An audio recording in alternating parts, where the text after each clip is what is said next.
Gubayita Viola Nakitende olunaku olwajjo yasobola okubatenga ibafulumiza ekiwandiiko ekikwatagana ku mbeera yange bw'esobodde okubatenga etambula olwama olwagedde gatambula nga bagamba nti mwana muwala ono yava mu kibiina kye bayita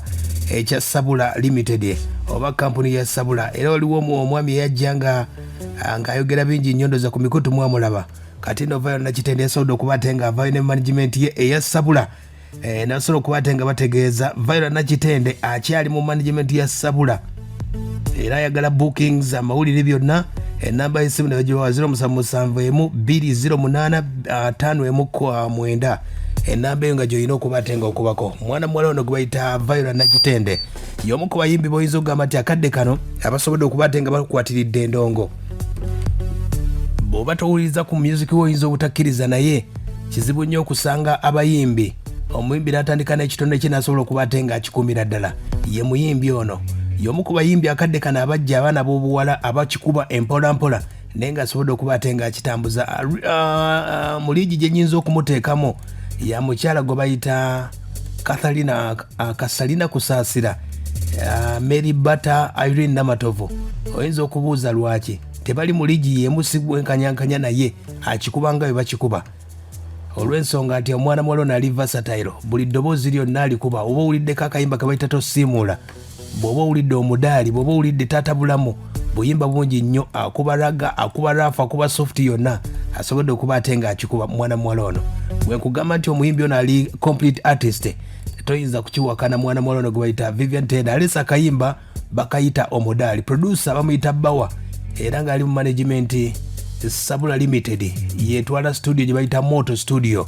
gye mwawuliranga SABULA Records bagikyusa akadde kano bagiyita Moto Studio Viola Nakitende ye muyimbi gwe bayinamu akadde kano yakitambuza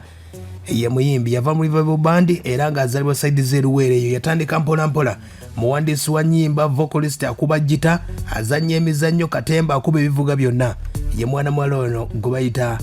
Viola Nakitende akayimba kafulumizaako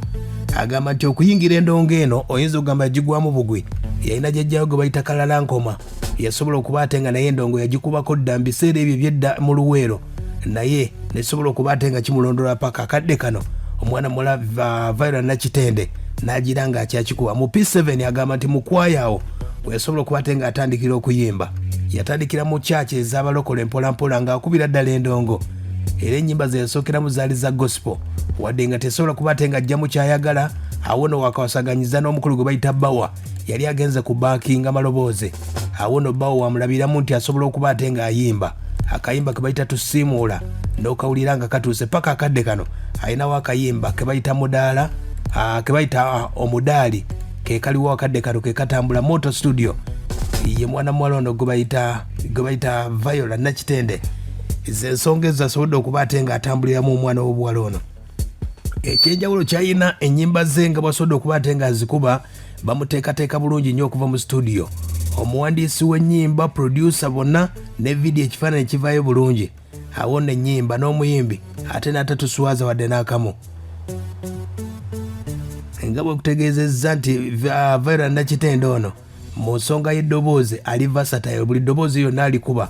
bweba kukkakkana wekubalaga alinga Mary Bata oba Kusaasira buli ddoboozi lyonna asobola oddikuba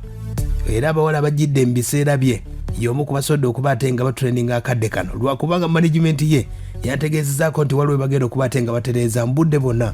obubadde bukyakuttekuttemu bwe bagenda okubatenga batereeza kubanga omwana ono bategedde kikyali omwana ono Viola Nakitende bw'oba olabye ku nnyimba ze zasobodde okubatenga akola ne performance ze akola bulungi nnyo ye mwana muwala ono era bwe kiba nga mbaga kwanjula bw'oba tomuleese oba onaaleeta ani